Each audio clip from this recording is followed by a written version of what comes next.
आज हम बात करेंगे स्टॉक मार्केट के 3 ऐसे इंडिकेटर्स के बारे में जो बहुत टॉप के माने जाते हैं। मैं बात कर रहा हूँ दोस्तों यहाँ पे आरएसआई के बारे में और एमएसीडी के बारे में और वॉल्यूम के बारे में। अब इन तीनों इंडिकेटर को हम किस तरीके से प्लेस करते हैं और इनके अकॉर्डिंग हम किस तरीके से ट्रेड ले सकते हैं या नहीं ले सकते, बहुत बारीकी से एक-एक पॉइंट को डिटेल में एक्सप्लेन करूँगा। और साथ में मैं आपको बता देता हूँ इंडिकेटर का जो मतलब होता है ना, वो सिर्फ इंडिकेट करना होता है। जैसे कि मार्केट को इंडिकेट करता है कि ऊपर जाने की संभावना है या नहीं है, इसके बेसिस में आप ट्रेड नहीं ले सकते। वापस से एक बार दोबारा बोलूंगा, अगर आप ट्रेड ले रहे हैं और आप किसी भी एक इंडिकेटर को लगा रहे हैं और उसके अकॉर्डिंग आप ट्रेड ले रहे हैं, तो हो सकता है 1 2 3 4 5 बार आपको बेनिफिट हो जाए, लेकिन कंफर्म नहीं है कि हर बार बेनिफिट होगा, क्योंकि इंडिकेटर का मतलब सिर्फ इंडिकेट करना होता है। अब इंडिकेटर तो आप लगा लेंगे, बहुत ईजी है, आरएसआई भी लगा लेंगे, एमएसीडी भी लगा लेंगे और वॉल्यूम भी लगा लेंगे। लेकिन जब कभी हम बाय और सेल करते हैं, तो साथ में हमें इंडिकेटर के साथ में और किन पॉइंटों का ध्यान में रखना होता है कि कौन सा कैंडल बन रही है, कौन सा सपोर्ट है, कौन सा रेसिस्टेंस है, यानी कि कौन सा इंडिकेटर कब सही वर्क करता है और कब नहीं करता। बहुत बारीकी से विद एग्जांपल एक एक पॉइंट को डिटेल में एक्सप्लेन करूंगा। अगर वीडियो आप कंप्लीट देख लेंगे तो इन तीनों इंडिकेटर के आप फुल मास्टर बन जाएंगे और सही तरीके से आपको एग्जिट और एंट्री करना इजीली आ जाएगा। तो टाइम को वेस्ट नहीं करते, सीधा टॉपिक पे आते हैं। देखिए, बैंक निफ्टी का चार्ट मैंने आपके सामने ओपन किया हुआ है। तो सबसे पहले हम आरएसआई को समझेंगे कि आरएसआई कब सही वर्क करता है। ठीक है, तो आपको सबसे पहले क्या करना है, जो कैंडल स्टिक का टाइम फ्रेम है ना, उसको चेंज करना है। यहाँ पे 5 मिनट का है, तो आपको ये पहले 3 मिनट का लगाना है। उसके बाद में आपको इंडिकेटर्स में जाना है और यहाँ पे आरएसआई आपने सेलेक्ट कर लेना है, आरएस। ठीक है, इसको इस तरीके से लगा देना है। उसके बाद में नीचे आपको शो यहाँ पे हो जाएगा। अब इसमें 2 चेंज करने हैं। चेंज क्या करना है, पहला जो चेंज करना है आपको करना है, जो ये 70 यहाँ पे लिखा हुआ है ना, इसको आपने 60 करना है। ठीक है, और जहाँ पे 30 लिखा हुआ है इसको आपने 40 करना है। ठीक है, और जो येलो वाली जो रो है हमारी, इसको आपने यहाँ पे बिल्कुल 0 कर दें ताकि नजर ना आए, और इसको ओके करना है। ठीक है, यहां तक सब क्लियर। अब देखिए, यहाँ पे जो आपको ये रो नजर आ रही है ना, जो ऊपर वाली जो रो है, आप साइड में देखिए, ये 60 पे है, जो बीच वाली 50 पे है, और जो नीचे नीचे वाली ये 40 पे है। इसको पहले आसान भाषा में और आसान एग्जांपल से समझिए। इस तरीके से मैं 3 लाइनें बना देता हूँ यहाँ पे। ये 70 वाला हो गया हमारा, ये 50 वाला हो गया, और ये हो गया 40 वाला। ठीक है, बात को ध्यान से समझना। और जो मोस्ट इंपोर्टेंट जो रो है ना इसके बीच में, वो जो इसके बीच में यही वाली है, इसी को आपने ध्यान से समझना है। अब मान लीजिए मार्केट कहीं भी ओपन हो गया, मान लीजिए मार्केट यहाँ पे ओपन हो गया। ठीक है, और इस तरीके से मार्केट यहाँ पे आया, बट जो बीच में 50 वाली लाइन है, इसको इसने टच नहीं किया और वापस ऊपर निकल गया, तो इस समय कुछ भी मतलब नहीं है। फिर ये वापस नीचे आए, जब तक बीच वाली लाइन को टच ना करे, और उसके बाद में जब ये 60 को ब्रेक करेगा, तो ऊपर की साइड हम कॉल बाय कर सकते हैं। सेम नीचे की साइड है, अगर मार्केट कहीं भी ओपन हो जाए और यहाँ पे मान लीजिए मार्केट चला गया, ठीक है, कोई इशू नहीं है। इस वाली लाइन को एक बार टच करके वापस आके 40 को ब्रेक करेगा, तब ये पुट साइड चला जाएगा। अब मैं आपको लाइव एग्जांपल दिखाता हूँ मार्केट में। तो ये देखिए, आज जो मैं वीडियो शूट कर रहा हूँ, मैं कर रहा हूँ 21 अक्टूबर को। ठीक है, ये देखिए, आज जो सुबह का जो मार्केट था मोरा ट्रेडिंग का, ये छोटा सा मार्केट था, और ये जो हमारा है ये 20 अक्टूबर का है। तो हम इसी में एक एग्जांपल ढूंढ लेते हैं, मिल जाएगा इजीली। ठीक है, देखो बात को ध्यान से समझना जो मैंने आपको बोला। अब देखिए, मार्केट जो आपके सामने ओपन हुआ ना, वो इस वाली कैंडल पे हुआ है सुबह 9:15 पे। ठीक है, और अच्छा खासा मार्केट रहा है, पहले ऊपर गया, फिर नीचे आया। ठीक है, और नीचे आप आरएसआई भी देखे, साथ के साथ चल रहा है। ठीक है, अब यहाँ पे देखिए आरएसआई नीचे तो आया है, बट जो बीच वाली जो रो है 50 वाली, इसको इसने टच नहीं किया, ये ऊपर निकल गया, तो हम इससे कुछ भी मतलब नहीं है। ठीक है, ये वर्क कब सही करेगा, ध्यान से देखिए, मार्केट ऐसे चल रहा है। ठीक है, चल रहा है, यहाँ पे देखिए, यहाँ पे इसने इसको ब्रेक तो किया है 50 को, बट ये नीचे 40 की लाइन को क्रॉस नहीं कर पाया, तो मार्केट साइड में हो गया। यहाँ पे देखें, यहाँ पे इसने इस वाली जगह पे, ये देखिए यहाँ पे, सॉरी, यहाँ पे एग्जैक्ट इसने, यहाँ पे देखिए, ये मैं आपको सेट कर देता हूँ, 2:09। ठीक है, 2:09 इसने 40 वाली लाइन को कट किया है, और उसके बाद मार्केट देखिए कितना नीचे यहाँ पे आ गया। ये देखिए यहाँ पे आया, काफी अच्छी मूवमेंट है ये ये देखिए यहाँ से आप देख सकते हैं, समथिंग समथिंग 175 पॉइंट की मूवमेंट है, तो ये डाउन साइड का हो गया। यानी कि जो बीच वाली जो लाइन है ना, इसको ध्यान में रखना है। अगर ऊपर जा रहा है तो जाने दीजिए, बट इसको टच करके आना चाहिए। वापस से मैं समझा देता हूँ, मार्केट यहाँ पे ओपन हुआ, घूमता रहा घूमता रहा घूमता रहा, लेकिन इसने क्या किया, नीचे भी आया, ठीक है, लेकिन नीचे निकला नहीं। अगर बिल्कुल सीधा नीचे निकल जाए, मान लीजिए मार्केट इस तरीके से बिल्कुल सीधा निकल जाएगा ना, तो इससे कोई मतलब नहीं है। एक बार घूम के वापस से 50 की लाइन को टच करके फिर अगर नीचे ब्रेक करेगा तो हम पुट साइड जा सकते हैं। तो ये पुट साइड का हो गया।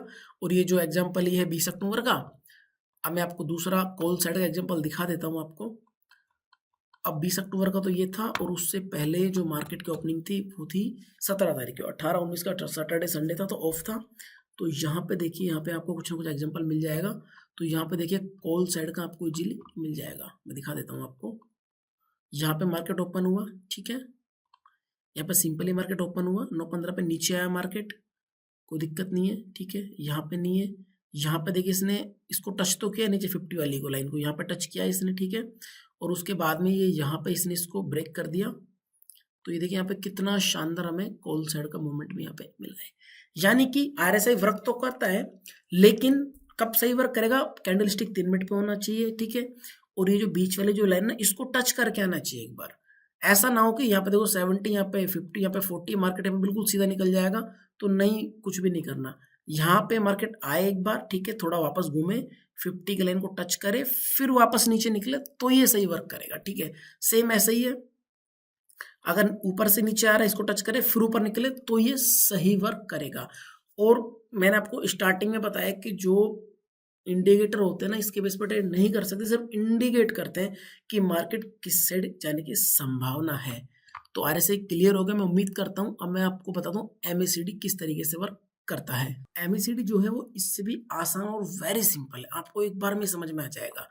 इसमें आपको कुछ भी चेंज नहीं करना। जो कैंडल स्टिक है इसका टाइम फ्रेम आपको 5 मिनट का रखना है, और इंडिकेटर में जाकर सिंपली आपको यहाँ पे सर्च करना है MACD, ठीक है, और इसको आपने सिंपली यहाँ पे इस तरीके से सेलेक्ट कर लेना, और आपका एमएसीडी इस तरीके से लग जाएगा। ये ना, मैं सही बता रहा हूँ, पर्सनली मेरे को सबसे इजी इंडिकेटर लगा है आज तक का, सबसे आसान, सबसे सिंपल, मतलब इतना सिंपल है, अगर किसी बच्चे को मैं समझाऊंगा ना, वो समझ में आ जाएगा, और वो सोचेगा भाई मैं तो अब कल से ट्रेड लेना शुरू करूंगा। लेकिन ऐसा नहीं है, इसके साथ में आपको काफ़ी कुछ सीखना पड़ता है, ठीक है। तो इतना सिंपल है, इसमें सिर्फ 2 लाइनें होती है, एक ब्लू और एक ऑरेंज, ठीक है। इन दोनों को आपने ध्यान में रखना है। ये इतना सिंपल है, जिस साइड ये ब्लू वाली लाइन चलती है ना, मार्केट उसी तरफ जाने की संभावना होती है। इतना सिंपल है कि जिधर जिस लाइन को कट कर दे, ठीक है, अगर ये ऊपर की तरफ कट कर रहा है ना, येलो लाइन को, सॉरी ब्लू ऑरेंज लाइन को, देखिए यहाँ पे कट किया है, तो मार्केट देखिए यहाँ से ऊपर चला गया, ठीक है। और जब ये नीचे की तरफ कट करे, लेकिन इसने नीचे कट किया है, तो मार्केट यहाँ से नीचे गिर गया। इतना सिंपल है, आप इसके अकॉर्डिंग चलेंगे तो अच्छा रहता है, ठीक है, लेकिन इसको आप लगा लीजिए। अगर पर्टिकुलर आप इसी के बेस पर ट्रेड लेंगे ना, तो हो सकता है 2 4 5 ट्रेड आपके सही निकल जाए, और अगर इसके बेस पर आप ट्रेड करेंगे तो 10 15 20 पॉइंट आप इजीली मतलब अर्न कर सकते हैं। लेकिन ये एकदम परफेक्ट अगर काम करेगा, तो सपोर्ट, रेजिस्टेंस, कैंडलस्टिक सब आपको आना चाहिए, सिर्फ एक आइडिया के लिए होता है। अगर आप इसी के बेस पर चलेंगे तो फिर आप ज़्यादा मतलब इतना अपने आप को डेवलप नहीं कर पाएंगे ट्रेडिंग में, सिर्फ आप बहुत कम पॉइंट तक सीमित रह जाएंगे। बस ये इंडिकेट करता है, इसको आप लगा लेंगे तो आपको एक कन्फर्मेशन मिल जाता है, ठीक है। अब और देखिए यहाँ पे मैं दिखा देता हूँ आपको, इसको हल्का सा इस तरीके से ऊपर लेके जाता हूँ ताकि आपको थोड़ा क्लियर नजर आ सके। ये देखिए, यहाँ पे देखिए, यहाँ पे इसने ऊपर कट किया यहाँ पे, ठीक है, मार्केट को, और यहाँ से मार्केट ऊपर निकल गया। बहुत सिंपल है, मैं कह रहा हूँ सबसे आसान इंडिकेटर अभी तक का है, जितने मैंने सीखे सबसे आसान है ये। यहाँ पे देखिए, इसने इस तरीके से नीचे कट किया तो मार्केट ऐसे नीचे आ गया। अब ऐसा नहीं है कि भाई ये नीचे कट कर रहा है ऊपर का तो मार्केट जाएगा ही जाएगा, इसके साथ में कुछ support, resistance and candle stick आने चाहिए, जो कि मैंने आपको काफी डिटेल से सिखा रखे हैं, वीडियोज मैंने बना रखे, आप जाकर देखिए। कंफर्मेशन के लिए ठीक है, आपको ये ट्रेड ले रहा है, आपका सेटअप बन रहा है, आपने आरएसआई लगा लिया, एमएसीडी लगा लिया, हाँ भाई ठीक है, आरएसआई भी उसी डायरेक्शन में जा रहा है जिस डायरेक्शन में मेरा ट्रेड बन रहा है, और एमएसीडी भी जा रहा है, तो ये बहुत अच्छे से काम करता है। तो दोनों मैंने बता दिए। अब तीसरा जो है वो है वॉल्यूम। अब हम वॉल्यूम के बारे में बात करते हैं। जब कभी आप वॉल्यूम को लगाते हैं तो सबसे पहले आपको क्या करना है, कैंडल स्टिक का टाइम फ्रेम चेंज करना है। यहाँ मैंने 15 मिनट का लगाया हुआ है। उसके बाद में आपको सिंपल इंडिकेटर में जाना है और यहाँ पे सर्च करना है VOLUM ई, ठीक है। तो सिंपली यहाँ पे आपका वॉल्यूम इस तरीके से लग जाएगा, ठीक है। अब हम सबसे पहले समझेंगे कि वॉल्यूम का मतलब क्या होता है। इसको जरा ध्यान से समझिए आप, बहुत इंपॉर्टेंट टॉपिक है ये। वॉल्यूम का सही मायने में मतलब ये होता है कि एक टाइम फ्रेम में, यानी कि एक टाइम पे कितने शेयर्स ट्रेड हो रहे हैं, यानी कि 50,000 बेचे जा रहे हैं, 30,000 खरीदे जा रहे हैं, यानी कि एक टाइम फ्रेम में कितने शेयर्स यहाँ पे बेचे और खरीदे जा रहे हैं। पहला पॉइंट क्लियर। और सेकंड जो पॉइंट है वो ये है कि अगर वॉल्यूम अपनी प्राइस से ऊपर है, ठीक है, तो समझिए मार्केट में एक अप ट्रेंड है। अगर वॉल्यूम प्राइस से नीचे है, ठीक है, मान लीजिए अपनी एवरेज प्राइस से नीचे है, तो मार्केट में एक डाउन ट्रेंड है। लेकिन बात आती है भाई आइडेंटिफाई कैसे करें कि अपना जो एवरेज प्राइस से ऊपर है वॉल्यूम या नीचे है। इसको आइडेंटिफाई करने के लिए बहुत सिंपल है, आपको वापस से वॉल्यूम पे क्लिक करना है और सेटिंग में जाना है और आपको यहाँ पर सिंपली वॉल्यूम एम में लगा लेना है और इसको आपने इस तरीके से ओके कर देना है, ठीक है। अब इसको आप ध्यान से समझिए कि जो आपको नीचे बार्स नजर आ रहे हैं ना यहाँ पे इस तरीके से, इनको मैं थोड़ा सा बड़ा कर देता हूँ ताकि आपको इजीली ये नजर आ सके इस तरीके से, ठीक है। देखिए जो लाइन के नीचे है, यानी कि जो ब्लू कलर की लाइन को टच नहीं कर रहे, तो समझिए ये अपना एवरेज प्राइस से नीचे है, और जो इस तरीके से क्रॉस करके ऊपर निकल गए, समझिए अपना एवरेज प्राइस से ऊपर है।